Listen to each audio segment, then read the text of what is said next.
Olá, pessoal. Boa sexta-feira para vocês. Bom dia, que Papai do Céu os abençoe. Eu já lembro vocês que amanhã de manhã, sábado, nós temos o vídeo com o Renato Gomes. Sábado à noite com a Cici, ela vai falar sobre a contagem de Maricopa. E domingo de manhã, o Giro Internacional com Ivan Kleber, que ele fala da Europa, dos Estados Unidos, ele fala do mundo inteiro. E eu sei que vocês adoram essa live. Mas vamos falar a respeito do Alcolumbre validando as ações inconstitucionais do Supremo, inclusive pegando a prerrogativa do Congresso e legislando. Para quem não sabe, a Venezuela começou assim. Começou tirando as prerrogativas da Câmara e do Senado, passou a prender opositores e hoje é o que a gente conhece. O Alcolumbre disse que só vai pautar a sabatina do Mendonça quando o Supremo Tribunal autorizar. Acontece que a prerrogativa de pautar a sabatina de algum pretenso ministro é exatamente o Senado. Só que o Alcolumbre não. Só diz que só vai pautar a sabatina, ele que é presidente da CCJ do Senado, caso o STF decida que pode pautar essa sabatina. Logo, esse STF, que na voz do ministro Barroso se colocou contra a liberdade de expressão e quer regulamentar as redes. Vamos ouvir. Aprendemos a ter uma visão quase libertária em relação à liberdade de expressão e à liberdade de imprensa, porque isso fazia parte da agenda da nossa geração e é um pressuposto muito importante da democracia. Então, esse é um prato da balança. O grande problema é que o ódio, a mentira, a desinformação e as teorias conspiratórias, elas comprometem um outro elemento decisivo das democracias, que é o debate público de qualidade, que é as pessoas poderem participar tendo recebido as informações adequadas para formarem as suas opiniões sobre os diferentes temas. Portanto, nós temos que equacionar, preservar a liberdade de expressão, mas enfrentar essas campanhas que mais recentemente incorporaram ataques às instituições para que elas não derrotem a democracia e a própria liberdade de expressão. De modo que eu acho que nós vamos precisar, sim, de legislação estatal. Acho que o Congresso vai ter que atuar nessa matéria.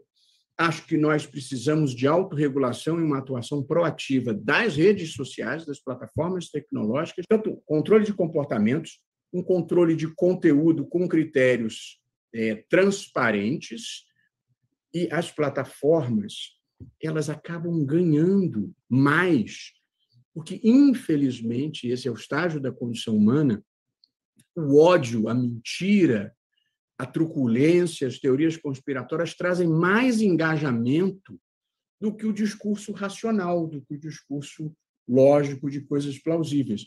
E como esses acessos são monetizados e a publicidade é em função da quantidade de acessos, eles acabam lucrando com o ódio, com a desinformação. Portanto, há uma campanha... O Barroso deu esse discurso na quarta-feira pela Associação Brasileira de Imprensa, e nós vemos aqui o pessoal fazendo isso aqui com a cabeça. Tipo, mega concordando. Então, eles concordam com a intervenção estatal na mídia, ou seja, ditadura. Só sai aquilo que eles determinam, que eles acham que pode sair. Inclusive, eles são favoráveis à regulamentação da mídia, ao monopólio da informação e da narrativa somente para a grande mídia, que você não tem acesso a todos os tipos de informação e pensamento. O Barroso, ele defende a censura, enquanto a Associação Brasileira de Imprensa está fazendo assim, como se fosse a solução, já que nós tiramos tanto o monopólio da informação como da narrativa das mãos deles e trouxemos uma outra visão para vocês, a visão da verdade, por exemplo. E isso está incomodando Barroso. Segundo Barroso, nós também propagamos ódio. Ora, pessoal, quem que joga bola com uma cabeça de silicone do presidente, chama a facada de faca fake, fakeada, quem que impede a morte do presidente Bolsonaro, entre outras coisas, e até um suposto jornalista, pseudo-jornalista, para falar a verdade, falou que o Bolsonaro saiu de uma cloaca chamando a mãe do presidente de galinha. Mas isso para o Barroso não tem problema algum, assim como não tem problema a manifestação, o quebra-quebra do MST na Bolsa, e nós já vamos ver os vídeos sobre isso. Mas antes eu quero mostrar para vocês o que este mesmo Barroso decidiu. Barroso proíbe missionários religiosos em terras indígenas a pedido do PT. O ministro Luiz Roberto Barroso, do Supremo Tribunal Federal, aquele amigão do João de Deus, decidiu na quinta-feira, dia 23, que missões religiosas não podem entrar em terras de povos indígenas isolados durante a pandemia. A decisão do ministro atende de forma parcial um pedido feito pelo Partido dos Trabalhadores e pela Articulação dos Povos Brasil. Aspas para o ministro, defiro parcialmente a cautelar para explicitar o impedimento de ingresso de missões religiosas em terras indígenas de povos isolados com base em seu direito à vida e à saúde, conforme decisão já proferida na ADPF 709, e nós acreditamos sim que é pela saúde e não pelo ódio ao cristianismo que o PT, assim como o Maduro e todos os outros partidos comunistas e países comunistas têm. E já que estamos falando do PT, vamos falar de Fernando Henrique Cardoso, porque ele diz que o PT não é contra a democracia e nunca foi. O Fernando Henrique Cardoso só esquece de contar que o PT financiou as maiores ditaduras pelo mundo com o dinheiro do brasileiro.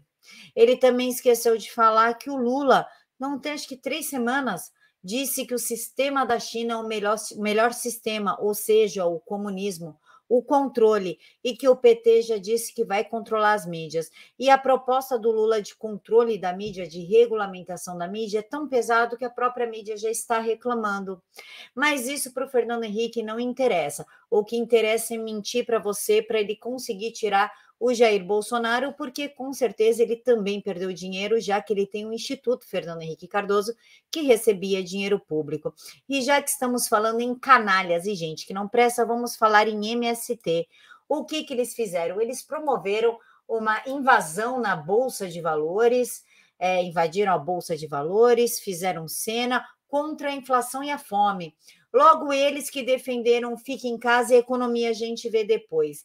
E o que tem a ver a Bolsa com isso? Não sei, porque quanto mais empresários gerando dinheiro dentro do Brasil, mais empregos nós temos, mais a economia gira, mais o país fica rico e a inflação baixa, por exemplo. Mas essas pessoas que estão bem recheadas, aí a maioria que parece aí é bem recheadinha, estão lutando contra a fome dentro da Bolsa de Valores, pedindo para baixar a inflação, quando defenderam que todo mundo ficasse em casa. Mas vocês podem ficar tranquilos, porque essa aglomeração do bem não é considerada antidemocrática pelo Alexandre de Moraes, muito pelo contrário, ele fala que é livre o direito à manifestação, assim como, por exemplo, jogar tinta vermelha na casa da Carmen Lúcia e quebrar todo o Ministério da Saúde. Isso é apenas a sua livre manifestação, o direito da esquerda de se livre manifestar, então não terá inquérito ou as redes sociais de qualquer um desses serem bloqueadas e eles serem presos, tá? Isso não tem perigo, vocês podem ficar tranquilo, porque idiotas vestidos de vermelho, defendendo o comunismo e falando abaixo a fome, né? Seres super pensantes, enfim, não representam qualquer perigo. Antidemocráticos somos nós que vamos às ruas exigir que os nossos direitos sejam respeitados, que a Constituição se faça valer e que a voz do povo seja atendida, seja ouvida e seja cumprida. Deixem aqui para mim nos comentários o que vocês acham de tudo isso. Um mega beijo no coração de todos, fiquem todos com Deus e até amanhã de manhã com o Dr. Renato Gomes.